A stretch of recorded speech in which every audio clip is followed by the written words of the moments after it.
और आप देख रहे हैं संवाद न्यूज। शहडोल के सीधी स्थित संजय टाइगर रिजर्व में रहने वाले एक बाघ के आतंक से इन दिनों वहां के ग्रामीण डरे हुए हैं। आदमखोर हो चुका बाघ रात के वक्त जंगल के आसपास रहने वाले लोगों के घरों में घुसकर उनका शिकार कर रहा है। ऐसा एक मामला शहडोल से सामने आया है, जहां एक बच्चा अपने ही घर पर रात में सो रहा था। उसी वक्त आदमखोर बाघ बालक को घर से उठाकर ले गया और उसे खा गया। सूचना के अनुसार जब सुबह बालक को जंगलों में ढूंढा गया तो सिर्फ उसकी आधी लाश ही मिली, बाकी शरीर को बाघ ने अपना निवाला बना लिया। मिली सूचना के मुताबिक संजय टाइगर रिजर्व में दूसरी घटना है। ऐसा मामला एक सप्ताह पहले भी हो चुका है, जब शौच के लिए जंगल गए ग्रामीण को बाघ ने अपना शिकार बना लिया था। ऐसे में देखना होगा कि अभ्यारण्य वन रिजर्व के अधिकारी ऐसे आदमखोर बाघ पर कब तक और कैसे शिकंजा कसते हैं, और यदि ऐसे बाघों पर काबू नहीं पाया गया तो आसपास के ग्रामीण अपनी आत्मरक्षा में ऐसे हिंसक बाघों की हत्या भी कर सकते हैं। ऐसे में एक सवाल उभर कर सामने आता है कि क्या ग्राम में शौचालय नहीं है? अगर शौचालय है तो फिर युवक जंगलों में क्यों गए? चौमहला क्षेत्र के रेल यात्रियों और नागरिकों ने कोविड-19 काल में बेहतर इलाज के लिए बाहर जाने में हो रही परेशानी को लेकर रेल सुविधा बढ़ाने के लिए रेल मंत्री को पत्र लिखा। वहीं सामाजिक कार्यकर्ता गुलजार एच जिनवाला ने बताया कि कोरोना काल में सभी ट्रेनें बंद कर दी थी। बाद में कुछ राहत देते हुए रेल विभाग ने कुछ सुपरफास्ट ट्रेनें शुरू की हैं, लेकिन स्पेशल ट्रेन के नाम से fast passenger train Kota Nagda के बीच चालू की है, जो निश्चित ही राहत पहुंचा रही है। यह ट्रेन पहले कोटा से रतलाम तक चलती थी। इसे पुनः रतलाम तक बढ़ाने के लिए और एक अन्य ट्रेन देहरादून एक्सप्रेस को वापस शुरू करने की रेल मंत्री को पत्र लिखकर क्षेत्र की जनता ने गुहार लगाई है। इसके अभाव में नागरिकों को प्राइवेट वाहन या टू व्हीलर का सहारा लेना पड़ता है, जिसमें आए दिन हो रहे एक्सीडेंट के कारण लोग असमय ही मौत का शिकार हो जाते हैं और मरीज समय से अस्पताल नहीं पहुंच पाते, वे रास्ते में ही दम तोड़ देते हैं। राजधानी भोपाल में प्रोटेम स्पीकर रामेश्वर शर्मा ने मुख्यमंत्री शिवराज सिंह चौहान से मुख्यमंत्री निवास पर सौजन्य भेंट की। भेंट के दौरान प्रोटेम स्पीकर ने मुख्यमंत्री को श्री राम लला का प्रसाद भेंट किया। साथ ही बताया कि लोकसभा अध्यक्ष ओम बिरला द्वारा उत्तर प्रदेश के विधानसभा अध्यक्ष की अध्यक्षता में सदन के सुचारू संचालन के लिए गठित की गई समिति की पहली बैठक जनवरी माह में राजधानी भोपाल में की जाएगी। शमशाबाद क्षेत्र के ग्राम पंचायत भ्याखेड़ी के किसानों को समय पर बिजली नहीं मिलने से परेशान किसानों ने शमशाबाद विद्युत मंडल पहुंचकर प्रशासन के खिलाफ नारेबाजी की। नारेबाजी के दौरान उन्होंने मंडल का घेराव किया और बिजली देने की मांग की है। आपको बता दें, किसानों का कहना है कि सरकार द्वारा 10 घंटे किसानों को बिजली देने का आदेश होने के बाद भी हमारे गांव को 2 घंटे ही बिजली मिल रही है। उससे हम परेशान हैं। जब इसकी शिकायत लाइनमैन से करते हैं तो हमारे साथ गाली गलौज की जाती है। वहीं किसानों द्वारा मौके से विधायक को फोन लगाया गया तो बाहर होने का बहाना बनाकर अपनी जिम्मेदारी से पल्ला झाड़ते नजर आए। इसके साथ ही समय पर मांग पूरी नहीं होने पर किसानों ने दिल्ली की तर्ज पर आंदोलन की चेतावनी दी है। लाइट की मेन समस्या है, वैसे ही तो वाटर लेवल नीचे गिर गया, पानी नहीं है, कुआं में 1-1 घंटा मोटर चल रही है, वो लाइट नहीं मिल रही बिल्कुल भी। वो बिजली विभाग वाले से क्या गोपाल दादा किसानों को गाड़ी देता, अभी गाड़ी वर्क करा था जहाँ पर फीटर पे। इसकी शिकायत कहाँ कर दी आपने? नहीं, अभी शिकायत कहीं नहीं करी। आज पहली बार आए हैं यहाँ, तो वो बोल रहा है 1-2 दिन में हम लाइट सही कर रहे हैं। अगर लाइट सही नहीं हुई साहब वहीं चक्कर जाम करेंगे। विद्युत मंडल में यही कहने आए साहब सर के पास कि साहब हमारी लाइट ठीक कराओ और लाइट दो हमें। तो आज उनने बोल तो दिया है, अब देखो क्या होता है। समय पर लाइट नहीं होती क्या करोगे? समय पे लाइट ठीक नहीं भाई साहब, जो दिल्ली में हो रहा वही हम शमशान में करेंगे बस, और क्या कर सकें हम, जो ही करेंगे। आपने कहाँ शिकायत की? हमने साहब विधायक जी से भी कही, जहाँ भी कही, आपस में भी कही, अब और हम कहाँ जा सकते। हमारे गांव पे कम से कम 15 दिन से लाइट नहीं आ रही। 2-1 घंटा लाइट चमके, इसके बाद बंद हो जाती। पूरे किसान परेशान है। लाइट कैसी नहीं पूछी, बार तार टूट रहा है, हर घंटा तार टूट रहा है। कैसी लाइट भाई साहब के यहाँ है, साहब ने आश्वासन दे दिया 2 दिन में लाइट कंप्लीट कर देंगे। 2 दिन में लाइट कंप्लीट नहीं करी तो हम पूरे किसान आएंगे, जहाँ का चक्का जाम करेंगे, धरना पे बैठेंगे। किसान लाए थे ओवर फीडर पे, क्या एकदम ओवरलोडिंग हो गई है। किसानों ने क्या 1-1 की जगह 5-4 मोटरें रख दी, फीडर पे ओवरलोड हो गया। ओवरलोड होने के कारण वो तार टूट रहे हैं। अब वो तार एक ही सेक्शन में बार टूट रहे हैं, तो उस तार को कल बुलवा लिया गया है। आज हम उस तार को बदल रहे हैं ताकि वो समस्या का समाधान किया जाए। शिक्षा मंत्री विश्वास सारंग का बयान सामने आया है। कलेक्टर कमिश्नर पर सीएम द्वारा की गई सख्ती को लेकर उन्होंने कहा कि भ्रष्टाचार मुक्त शासन का कल्याण और प्रदेश का विकास यही हमारी सरकार की प्राथमिकता है। इसके अलावा उन्होंने कहा कि माननीय मुख्यमंत्री शिवराज सिंह चौहान को मैं बधाई देता हूं। उन्होंने 15 वर्ष तक मध्य प्रदेश को संभाला और 13 महीने का जो कांग्रेस का काला अध्याय था उसे भी हटाया। कांग्रेस की सरकार में पैसे लेकर नियुक्तियां होती थी। इसके साथ ही विवेक तनखा के नेतृत्व परिवर्तन पर उन्होंने कहा कि विवेक तनखा ने सच्चाई बयां की है।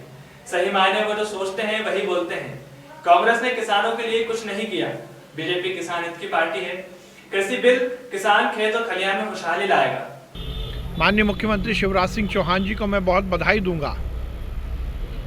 उन्होंने 15 वर्ष तो पहले मध्य प्रदेश को संवारा, पर 13 महीने का कांग्रेस का जो काला अध्याय था उसके काले धब्बे धोने का भी काम वो कर रहे हैं। आज मध्य प्रदेश फिर से शिवराज सिंह चौहान जी और भारतीय जनता पार्टी के नेतृत्व में तेज गति से विकास कर रहा है। मैं चुनौती देता हूं कि कांग्रेस ने आज़ादी के बाद जितने साल भी इस देश में राज किया है वो एक निर्णय भी अपना बता दें जो किसान के हित में उन्होंने लिया हो।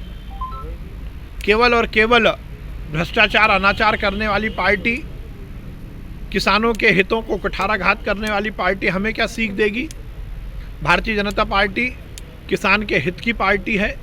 भारतीय जनता पार्टी किसानों के भविष्य का के निर्धारण करने वाली पार्टी है। कृषि विधेयक, कृषि बिल लाने का निर्णय लिया है, वो निश्चित रूप से आगे आने वाले समय में किसान, खेत और खलिहान इन तीनों में खुशहाली लाएगा। कृषि कानून बिलों को लेकर कमलनाथ ने केंद्र सरकार पर निशाना साधा है। उन्होंने कहा कि किसान कानून किसानों का शोषण करने वाला है। इससे देश की आर्थिक स्थिति नहीं सुधरेगी। नया कृषि कानून किसानों का शोषण करने वाला कानून है, ये देश को बर्बाद कर देगा। वहीं मीडिया से चर्चा में कमलनाथ ने केंद्र सरकार पर निशाना साधते हुए कहा कि देश की अर्थव्यवस्था कृषि पर आधारित है। दिल्ली में राहुल गांधी इस कानून को लेकर राष्ट्रपति से मिले थे। नाथ का कहना है कि राष्ट्रपति का एडवाइजरी रोल है।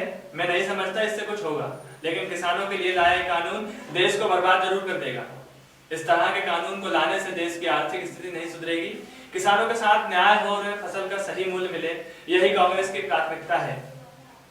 मुख्यमंत्री शिवराज सिंह चौहान उपचुनाव वाले क्षेत्रों में आभार सभाएं करने जा रहे हैं और इसके लिए बाकायदा सत्ता और संगठन के समन्वय से 28 विधानसभा सीटों पर कार्यक्रम तय किए जा रहे हैं। इस दौरान मुख्यमंत्री 28 सीटों पर हुई बम्पर जीत को लेकर जनता का आभार व्यक्त करेंगे। आपको बता दें, मुख्यमंत्री जहां जीते हैं वहां विकास के काम तो होंगे ही, और जहां हार का सामना किया है वहां की जनता को आश्वासन दिया जाएगा कि मुख्यमंत्री विकास कार्यों में कोई कमी नहीं आने देंगे। सूत्रों के अनुसार इसका शुभारंभ सांची विधानसभा से हो सकता है और जल्द ही मुख्यमंत्री का कार्यक्रम जारी हो जाएगा। इस दौरान मुख्यमंत्री शिवराज सिंह चौहान के साथ संबंधित क्षेत्रों के जीते हुए विधायक और हारे हुए प्रत्याशी भी मौजूद रहेंगे।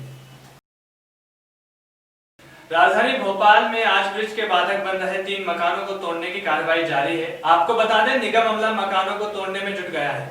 इन 3 मकानों के कारण आज ब्रिज का काम पूरा नहीं हो पा रहा था। गौरतलब है कि पुराने शहर को नए शहर से जोड़ेगा आज ब्रिज। वहीं ब्रिज बनने से ट्रैफिक से भी राहत मिलेगी। इस पर भोपाल कमिश्नर ने कहा कि जिनके मकान तोड़े जा रहे हैं उन्हें स्मार्ट सिटी ब्रिज के साइड में मकान दिया जाएगा, जिसका पूरा खर्चा स्मार्ट सिटी ही उठाएगी। ये जो गिन्नौरी से जो सड़क आ रही है कुलोल पार्क तक, इसमें ये 4 मकान बाधित थे और इनकी सहमति से ये तोड़ा जा रहा है और जिससे कि जो रोड का अप्रोच है वो क्लियर हो जाएगा। ये आर्च ब्रिज में 4 मकान आ रहे थे, तो आपसी सहमति से ये मकान तोड़े जा रहे हैं और इनको यहीं पर बना के दिए जाए। कब तक दे दिए जाएंगे? मकान बनने में 3-4 महीना लगेगा, लेकिन ब्रिज का काम हमारा इसी दिसंबर महीने में शुरू हो जाएगा। नगरीय निकाय चुनाव से पहले एक बार फिर प्रशासनिक सर्जरी के संकेत मिल रहे हैं। बताया जा रहा है कि सरकार जिलों में पदस्थ कई अफसरों के तबादले की तैयारी कर रही है। आपको बता दें, नगरीय निकाय के चुनाव जनवरी में हो सकते हैं। इसके साथ ही आचार संहिता लगने से पहले इस सर्जरी की तैयारी की जा रही है। उधर मुख्यमंत्री शिवराज सिंह चौहान तक जिलों का फीडबैक पहुंच गया है। माना जा रहा है कि 8 जिले बालाघाट, ग्वालियर, सीधी, शहडोल, छतरपुर, सीहोर, रायसेन और होशंगाबाद के कलेक्टर बदले जा सकते हैं। इसके साथ ही भाजपा के उपचुनाव के दौरान जिन जिलों में नुकसान हुआ वहां के अफसरों की भी छुट्टी की जा सकती है। कटघोरा और कोरबा वन मंडल में विचरण कर रहे आक्रामक हाथियों का झुंड जानमाल को नुकसान पहुंचाने लगे हैं। पिछले 48 घंटे के अंदर 3 ग्रामीणों को हाथियों ने मौत के घाट उतार दिया। साथ ही मकान सहित उनकी फसल को भी नुकसान पहुंचा चुके हैं। आपको बता दें, लापरवाह वन अमला हाथियों को खदेड़ने में पूरी तरह से सफल नहीं हो रहा है, जिसे लेकर ग्रामीण सहमे हुए हैं। उन्हें अपने जान माल की चिंता सता रही है।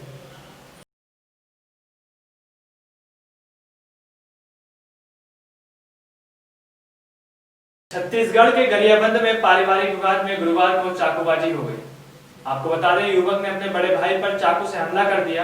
इस दौरान युवक की पत्नी बीच बचाव करने आई तो चाकू मारकर उसकी हत्या कर दी गई। आपको बता दें, मामला अमलीपदर थाना क्षेत्र का है। सूचना मिलने पर मौके पर पहुंची पुलिस ने आरोपी को गिरफ्तार कर लिया है। वहीं घायल युवक को अस्पताल में भर्ती कराया गया, जहां उसका उपचार जारी है। छत्तीसगढ़ के रायपुर में अब शराब तस्कर तस्करी के लिए महंगी और लग्जरी गाड़ी का इस्तेमाल कर रहे हैं। वहीं रायपुर आबकारी विभाग ने गुरुवार को अवैध रूप से तस्करी कर लाई गई 270 लीटर विदेशी ब्रांड की शराब को एक लग्जरी गाड़ी से बरामद किया है। पुलिस ने इस मामले में घेराबंदी कर चालक को गिरफ्तार करने के साथ कार और शराब जब्त कर ली है। आपको बता दें, मामला कचना इलाके का है, जहां जिला आबकारी विभाग की टीम को सूचना मिली थी कि कचना रेलवे ब्रिज के पास एक व्यक्ति कार में अवैध शराब लेकर जाने वाला है। इस पर पहले से ही टीम ने इलाके की घेराबंदी कर दी और शराब तस्कर वाहन चालक को गिरफ्तार कर लिया। मध्य प्रदेश और छत्तीसगढ़ की ताजा खबरों के लिए बने रहिए हमारे साथ और देखते रहिए संवाद न्यूज। फिलहाल दीजिए इजाजत, नमस्कार।